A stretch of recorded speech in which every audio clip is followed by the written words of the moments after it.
Das Schnarchboot macht Urlaub. Heute Sydney, Australien. Rat mal, wer zum Singen kommt. Captain! Was ist denn jetzt schon wieder? Hier ist eine Überraschung an Bord. Oh Gott, wie du das sagst, habe ich Angst. Rate mal, wer wieder da ist. Hola, hier ist Juan. Och nö, der blinde Passagier aus Mexiko. Ich bin nix blind.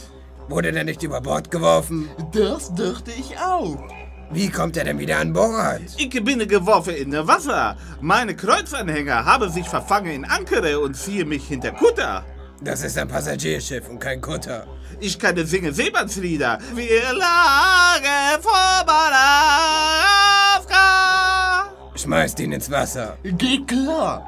Und noch eins. Was? Bevor ihr ihn ins Wasser werft, Ja? nehmt ihm die Kette weg.